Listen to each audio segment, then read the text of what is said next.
తనయులా అన్ని రీతులా ఆదరించగా తండ్రి పంపిన దేదీప్యమాన పరలోక స్వరము బలమును పెంచే శుద్ధాత్మ స్వరము దేదీప్యమాన పరలోక స్వరము బలమును పెంచే శుద్ధాత్మ స్వరము కృపాస్వరము కృపాస్వరము కృపాస్వరము కృపాస్వరము కృపాస్వరము కృపాస్వరము కృపాస్వరము కృపాస్వరము.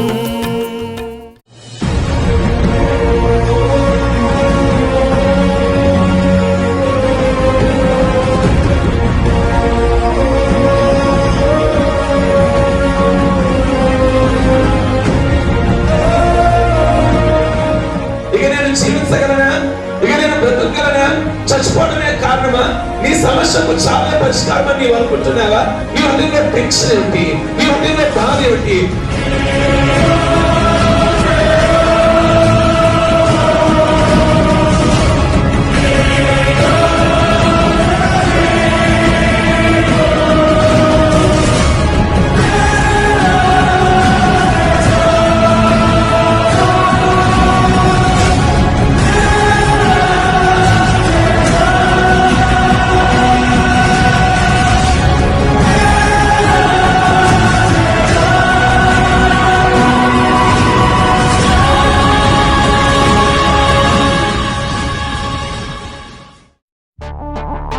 రండి, దేవుడు చేయు అద్భుత కార్యములను చూడండి.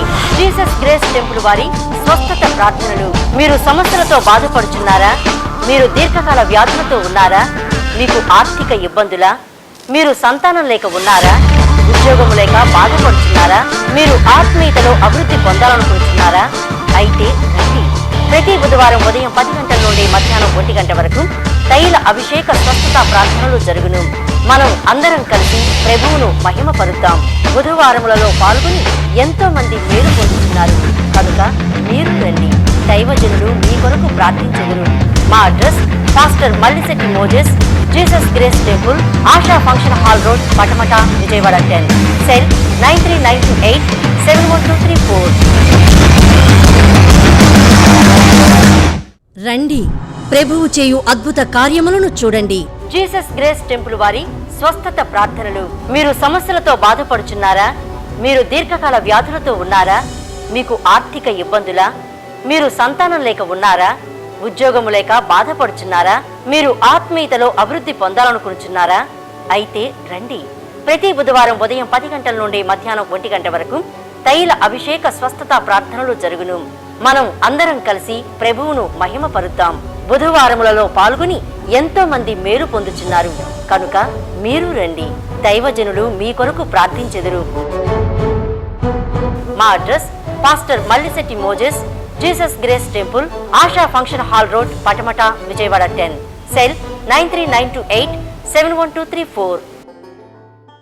రండి, ప్రభువు చేయు అద్భుత కార్యములను చూడండి. జీసస్ గ్రేస్ టెంపుల్లో ప్రతి ఆదివారం ఉదయం 7 గంటల నుండి 9:30 వరకు బలమైన వర్తమానముతో శక్తివంతమైన ఆరాధన జరుగును. మీరు ఏ విధమైన సమస్యలతో ఉన్నా దైవజనులు మీ కొరకు ప్రత్యేకంగా ప్రార్థించెదరు. మనమందరము కలిసి ప్రభువును ఆరాధించి మహిమపరుద్దాం. అలాగే ప్రతి బుధవారం ఉదయం 10:30 నుండి 12:30 వరకు తైలాభిషేక స్వస్థత ప్రార్థనలు జరుగును. 7 బుధవారములు పాల్గొని అనేకులు స్వస్థత మరియు అనేక సమస్యల నుండి విడుదల మరియు ఆత్మీయ మేలులు పొందుచున్నారు. మీరు తప్పక పాల్గొనండి. దైవజనులు మీ కొరకు ప్రత్యేకంగా ప్రార్థించెదరు. మా address pastor Mallisetti Moses, Jesus grace temple, ASHA function hall road, Patamata, Vijayawada. Cell number 9392871234. మీ అందరికీ వందనాలు. కృపాస్వరం అనే ఈ టీవీ కార్యక్రమం ద్వారా మీ అందరినీ కలుసుకోవడం మాకెంతో సంతోషంగా ఉన్నది. ఇప్పుడు దైవజనులు మల్లిశెట్టి మోజెస్ గారు దైవవర్తమానం అందించెదరు. అందరూ విని ఆత్మీయ మేలులు పొందండి. మన ప్రభువును ప్రియరక్షకుడైన యేసుక్రీస్తు పరిశుద్ధ నామమును బట్టి కృపాస్వరం టీవీ ప్రేక్షకులైన మీ అందరికీ కూడా మా ప్రత్యేకమైన వందనాలు. బాగున్నారు కదా? మరి మీ కొరకు ప్రత్యేకంగా మా ప్రార్థనలో జ్ఞాపకం చేసుకుంటున్నాం. మరి అలాగే పరిచర్య కొరకు కూడా మీ ప్రార్థనలో జ్ఞాపకం చేసుకోమని తెలియచేస్తున్నాం. ఈ ప్రత్యేకంగా మరి ఈ సమయంలో దేవుని యొక్క వాక్యాన్ని పరమగీతము 4వ అధ్యాయము 4వ వచనము, జయసూచకములుంచుటకై దావీదు కట్టించిన గోపురముతోను 1000 డాలులను సూర్యుల కవచములన్నయు వ్రేలాడు ఆ గోపురముతోను నీకందరము సమానము అనే మాటను మనం ఇక్కడ చూస్తున్నాము. ఈ వ్రాయబడిన మాటలో మనం చూస్తే 2 సమూయేలు గ్రంథము 5వ అధ్యాయము 9వ వాక్యములో చూస్తే దావీదు ఒక పురాన్ని కట్టించాడు. ఈ దావీదు ఒక పురాన్ని కట్టించిన తర్వాత దానిలో ఆ ప్రాకారము చుట్టూరు కూడా దానిలో ఒక గోపురాన్ని కట్టాడట. దావీదును దేవుడు ఎన్నుకున్నాడు. బైబిల్ గ్రంథములో అపోస్తలుల కార్యము 13:22లో స్వయంగా దేవుడే మాట్లాడాడు దావీదు గురించి. ఏమని మాట్లాడాడు అంటే, దావీదు నా హృదయానుసారుడు, నా ఇష్టమును నెరవేర్చేవాడు దావీదు అన్నాడు. దేవుడికి కూడా ఇష్టం ఉంటుందని అర్థమవుతుంది. దేవుడికి కూడా కొన్ని ఇష్టాలు ఉంటాయి. దేవుని ఇష్టమును నెరవేర్చేవాడు ఎవరంటే దావీదు. యోహాను సువార్తలో రాస్తాడు 3వ అధ్యాయంలో కాబోలు, గాలి తనకిష్టమైన చోటును విసురును అన్నాడు. గాలికి కూడా ఇష్టం ఉన్నది. బైబిల్లో లూకా సువార్తలో 16వ అధ్యాయం అంటాడు, ధనవంతుడు తనకిష్టమైనట్లుగా బ్రతికెను అంటాడు. ధనవంతుడు తనకిష్టమైనట్లుగా బ్రతికాడు. గాలి తనకిష్టమైన చోటు విసురుద్ది, ఎటు విసరాలి అంటే అటు విసురుద్ది. అలాగే మనుషులకు ఎలా ఇష్టాలు ఉన్నాయో దేవుడికి కూడా అలాగే ఇష్టాలు ఉన్నాయి. ఆయన ఉద్దేశాలు, ఆయన ఇష్టాలు నెరవేర్చడానికి దావీదుని దేవుడు ఎన్నుకున్నాడట. నేను కోరుకున్నవాడు అన్నాడు. అలాగే అదే అపోస్తలుల కార్యం 13:36లో చూస్తే, అతడు తన తరం వారికి సేవ చేసి మరణించును అని ఉంది. దావీదు అద్భుతకరమైన సేవ చేశాడు. దావీదు పురాన్ని కట్టాడు. దానిలో ఒక గోపురాన్ని కట్టాడట. ఈ గోపురంలో ఏమున్నాయంటే, పరమగీతాలు 4:4 చదివాం కదా, జయసూచకములుంచడానికి అనగా ఇశ్రాయేలీయులకి ఏమైతే జయాలు తీసుకొచ్చినాయో దానికి సంబంధించిన వాటిని ఆ గోపురంలో పెట్టాడట. సహజంగా గోపురంలో ఏం పెడతారు అంటే, ఆనాటి రాజులు గోపురాలు ఈ రోజు కూడా కొన్ని ఉన్నాయి. హైదరాబాద్ వెళ్తే సాలార్జంగ్ మ్యూజియం ఉంది. దానిలోకి వెళితే ఆ కాలములో రాజులు వాడిన పాత్రలు, వారు వాడిన మంచాలు, వారు వాడినటువంటి కంచాలు, వాళ్ళు యుద్ధం చేసి కత్తులు, డాలులు, కవచాలు అవన్నీ కూడా ఆ మ్యూజియంలో ఉంటాయి. అలాగే మైసూరు గనక పెడితే అక్కడ రాజులు నిర్మాణం చేసిన ఒక గోపురం, అక్కడ ఆ మ్యూజియంలో ఆ రాజులు ఎలా జయించారనేది కనబడతాయి. అవి చూసినప్పుడు సహజంగా మనకేమనిపిస్తుంది అంటే, ఆ కాలంలో వీటి ద్వారా వీరు విజయాలను తీసుకొచ్చారా అనిపిస్తుంది. దావీదు గోపురంలో గనక మీరు వస్తే ఏం పెట్టాడు దావీదు అంటే, సుమారుగా దావీదుకు ముందున్న న్యాయాధిపతులు ఉన్నారు. దావీదు ముందు కాలంలో న్యాయాధిపతులు ఉన్నారు. ఆ న్యాయాధిపతులు ఉదాహరణ సంసోను చూస్తే, ఒక గాడిద ఎముక ద్వారా 1000 మందిని చంపాడు. ఫిలిస్తీన్లను 1000 మందిని చంపాడు. ఇశ్రాయేలులకి విజయాన్ని తీసుకొచ్చింది ఏది అంటే, ఒక గాడిద దవడ ఎముక తీసుకొచ్చాడు. ఈ గోపురంలో పెట్టాడు. అనగా అర్థమేంటంటే, ఇది లోకంలో చాలా అల్పమైనది, కానీ దేవుడు దీన్ని ఎన్నుకొని ఆయనే యుద్ధం చేశాడు అని దావీదు లక్షల రూపాయలు వెచ్చించి గోపురాన్ని కట్టి ఆ గోపురంలో ఒక గాడిద ఎముక తీసుకొచ్చి పెట్టాడు. అలాగే దావీదుకు ముందు ఉన్న న్యాయాధిపతులు, ఒక ఉదాహరణగా గిజ్జోను చూద్దాం. మిద్యానీయుల మీద గిజ్జోను యుద్ధం చేశాడు. చేసి విజయాన్ని పొందాడు గిజ్జోను. గిజ్జోను వాడిన ఆయుధాలు ఏమిటో తెలుసా? ఒక దివిటి మీద ఒక కొండ, ఈ చేతులు ఒక బాక అంటే ఒక బోర. కేవలము అవి స్వల్పమైనవి, చాలా అల్పమైనవి. ఈ అల్పమైన వాటి ద్వారా, స్వల్పమైన వాటి ద్వారా దేవుడు మిద్యానీయుల మీద గిజ్జోనుకు విజయం ఇచ్చాడు. ఇప్పుడు దావీదు గోపురంలో ఏం పెట్టాడు అంటే, ఒక దివిటి పెట్టాడు, దాని మీద ఒక కొండ పెట్టాడు, ఒక బోర తీసుకొచ్చి పెట్టాడు. దేవుడు వీటి ద్వారా విజయాన్ని ఇచ్చాడు అని. నా జీవితంలో అంటే దావీదు ఇక్కడ ఏమంటాడు అంటే, నేను ఒక గొల్యాతును జయించగలిగా. ఆ గొల్యాతును జయించడానికి ఏ బాంబులో నేను వాడలా, ఏ కత్తులో నేను వాడలేదు. వాడు చచ్చిపోవడానికి కారణం ఏమిటంటే, కేవలం వడుసులు పట్టుకున్నా. వడుసుల్లో వెళ్ళేటప్పుడు ఒక 5 చిన్నని నున్నని రాళ్లు తీసుకొని వెళ్ళాను. ఆ చిన్నని రాళ్ల ద్వారానే అన్ని రాళ్లు ఉపయోగించాల. నేను ఒక రాయి ద్వారానే 9 అడుగులు పైనున్న గొల్యాతు నేను చంపగలిగా. ఆ రాళ్లు, ఆ వడుసులు అక్కడ పెట్టాడు. లక్షల రూపాయలు వెచ్చించిన ఆ గోపురంలో దావీదు పెట్టినది ఏమిటి అంటే, కేవలము జయసూచకాలు పెట్టాడు. ఒకవేళ వెళ్ళిన వాళ్ళు ఎవరైనా గనక దావీదు గోపురానికి వెళితే ఆ కాలంలో అవి చూస్తే చాలా ఆశ్చర్యం కలుగుద్ది. అవి కత్తులు కాదు, లేకపోతే ఒక దేశాన్ని జయించగలిగినటువంటి సత్తా వాటిలో లేదు. అంటే వీటి ద్వారా ఏం కలగాలి అంటే దేవుడి నామానికి మహిమ కలగాలి. ఇవి చాలా అల్పమైనవి, స్వల్పమైనవి. దేవుడు కార్యాలు అన్ని అలాగే ఉంటాయి. ఆయన కేవలము అల్పులైన వాళ్ళని ఎన్నుకొని గొప్ప కార్యాలను జరిగిస్తాడు. అంటే ఆ మనిషికి ఘనత కలగకూడదు, దేవునికే ఘనత కలగాలి. దేవుడు ఎంచుకునేవి చాలా స్వల్పమైనవి. ఆయన ఎంచుకున్న ఊళ్ళైనా చాలా స్వల్పమైన ఊళ్ళే ఎంచుకున్నాడు. ఎంచుకున్న మనుషులైన యేసుప్రభు వారి శిష్యులు కూడా చాలా స్వల్పమైన వాళ్లేగా, కేవలము వారు చేపలు పట్టుకునే వాళ్లేగా. వాడు భూలోకాన్ని తల్లకిందులు చేశారు వాళ్ళు. అనగా ఈ రోజున దేవుడి దృష్టిలో మనం చాలా అల్పమైన వాళ్ళం. దేవుడు మన బహుబలంగా వాడుకుంటాడు. లోకంలో చూస్తున్న వాళ్ళకి నిజంగా వీళ్ళ ద్వారా ఇన్ని కార్యాలు జరుగుతున్నాయా, వీళ్ళు ఏం చదివారు, వీళ్ళ దగ్గర ఏముంది, అవును మన దగ్గర ఏమీ లేదు, ఆయన వాడుకుంటే మినహాయిస్తే ప్రియ దేవుని బిడలారా. కనుక ఇప్పుడు దావీదు గోపురములో ఉన్న ఆయుధాలు మీరు చూసారు. ఏమిటి ఆయుధాలు? ఒక రాయ, ఒక బాకాన, ఒక కుండ, ఒక దివిటీన. వాటి ద్వారా అంటే దేవుడు బలహీనమైన వాటి ద్వారా బలమైన కార్యాలు జరిగిస్తాడు. నీవు ఈ వాక్యాన్ని వింటూనే నువ్వు బలహీనుడు కావచ్చు, నేను అసమర్థుడిని, దేనికి పనికిరాను నేను అని నీవు అనుకుంటావు. కానీ దేవుడు నిన్ను బలంగా వాడుకుంటాడు. ప్రియ దేవుని బిడలారా, నా దగ్గర కొద్దిగే కదా ఉన్నది, దీని ద్వారా ఇంత కార్యాన్ని నేను చేయగలనా, లేక నేను ఒక స్థలాన్ని కొనగలనా అని అంటావు. డబ్బున్న వాళ్ళు కొంటున్నారు, డబ్బు నా దగ్గర లేదు కదా అని నీవు అనుకుంటావు. కానీ కొద్దిగా నీ దగ్గర ఉన్నట్లయితే ఒక గొప్ప ఘనమైన కార్యాన్ని దేవుడు జరిగిస్తాడు. ఆయనకు మహిమ కలిగేలాగున ఆయన చేసే కార్యాలన్నీ కూడా అలాగే ఉంటాయి. కనుక ఈ రోజున మన జీవితం ఒక గోపురం. ఈ గోపురములో మనకు ఆయుధాలు కావాలి. బైబిల్లో రాస్తాడు కదా, రోమీలకు రాసిన పత్రిక 13వ అధ్యాయము 12వ వాక్యాన్ని మనం చూస్తే, రాత్రి చాలా గడిచి పగలు సమీపముగానున్నది గనుక మనం అంధకార క్రియలను విసర్జించి తేజ సంబంధమైన యుద్ధోపకరణాలను ధరించుకుందుము. రాత్రి గడిచిపోయి పగలు సమీపంగా ఉంది. ఇక అంధకార క్రియలను, పాపానికి విడిచిపెట్టేయండి. ఎంతకాలము మీరు చీకటిలో మీరుంటారు? పగలు సమీపిస్తున్నది కనుక మీరు కొన్ని యుద్ధోపకరణాలు. ఏమిటి ఆ యుద్ధోపకరణాలు? తేజ సంబంధమైన యుద్ధోపకరణాలు. ఇవి శరీర సంబంధమైన యుద్ధోపకరణాలు, లోక సంబంధమైన యుద్ధోపకరణాలు కాదు. ఈ యుద్ధోపకరణాలు, యుద్ధ పరికరాలు ఏమిటంటే తేజ సంబంధమైనవి, ఆత్మ సంబంధమైనవి. ఈ రోజున నీ జీవితంలో ఆత్మ సంబంధమైన యుద్ధోపకరణాలను నీవు కలిగి ఉండాలి.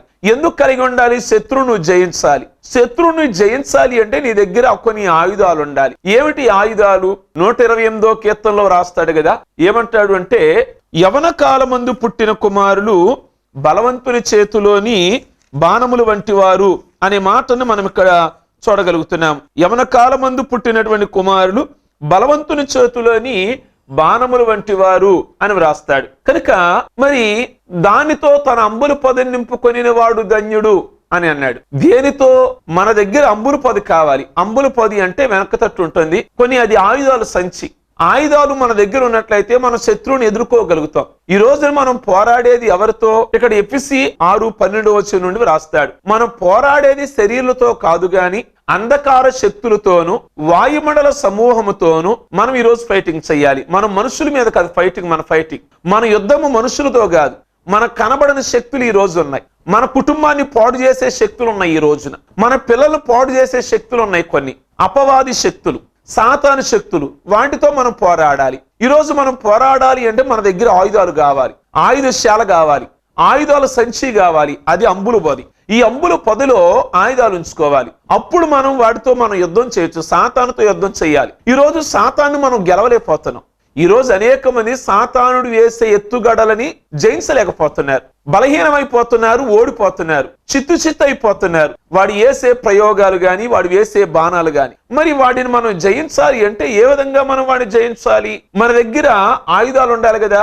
శరీర సంబంధమైన ఆయుధాలతో నువ్వు వాడిని జయించగలవా? శరీర సంబంధమైన ఆయుధాలు ఎప్పుడు కావాలి? నీ కంటికి కనబడితే దుష్టుడు, సాతానుడు, నువ్వు కత్తి వాడాలి. వాడు నీ కంటికి కనబడ్డ కదా, దెయ్యం నీ కంటికి కనబడదు కదా. కనుక మరి వాడిని జయించాలంటే ఏ విధంగా అంటే, ఎఫెసీ 6:14లో పౌలు ఒక రోమా సైనికుడు దృష్టిలో పెట్టుకొని కొన్ని మాటలు రాశాడు. అక్కడ రోమా సైనికుడు ఎలా ఉంటాడు అంటే, తలకి హెల్మెట్ ఉంటుంది, అదే శిరస్త్రాణము అంటారు. కనుక తలకి శిరస్త్రాణం ఉంటుంది. రెండోది ఈ చేతిలో కత్తి అనగా ఖడ్గం ఉంటుంది, ఈ చేతిలో డాల్ ఉంటుంది.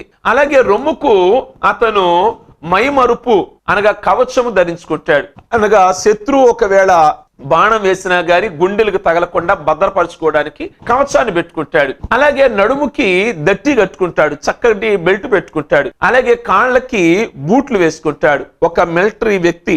అలాంటి ఆయుధాలు నీకు కావాలి. ఆ వ్యక్తి ఏమో లోక సంబంధమైనటువంటి వ్యక్తితో యుద్ధం చేయడానికి అవన్నీ ధరించుకుంటున్నాడు. ఈ రోజు నీవు సాతానుతో పోరాడాలి అంటే ఈ ఆయుధాలు కావాలి. దాన్ని ఆత్మీయ అర్థాలతో రాశాడు పౌలు.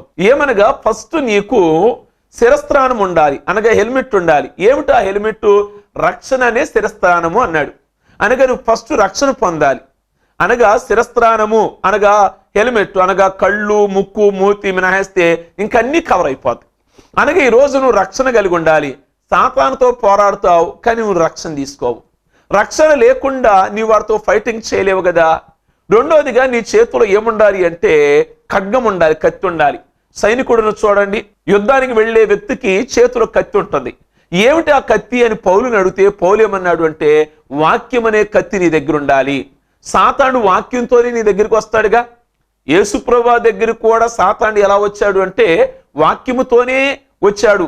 కొండ మీదకి యేసుప్రభువుని తీసుకువెళ్ళిన తర్వాత ఏమన్నాడు అంటే నీవు ఈ యొక్క రాళ్లను రొట్లుగా మార్చగలవంట కదా అని అన్నాడు. అంటే వాక్యములో ఉన్న మాటనే ఎత్తి మాట్లాడాడు. ప్రభు చేతిలో కూడా కత్తి ఉందిగా, అంటే వాక్యం ఉంది కదా. ప్రభు ఏమన్నారు అంటే నీ ప్రభువును శోధించవద్దని అని ప్రభు మాట్లాడారు. ఇంకా వాడు ఏమన్నాడు అంటే ఈ కొండ మీద నుండి కనుక నువ్వు దూకితే దేవదూతలు నిన్ను అరిచేతులతో ఎత్తి పట్టుకుంటారంట కదా అని అన్నాడు. ప్రభు అన్నాడు నువ్వు శోధించమాకు, అనగా వాక్యముతోనే మాట్లాడారు. సాతానుడు వాక్యంతోనే యుద్ధం చేశాడు.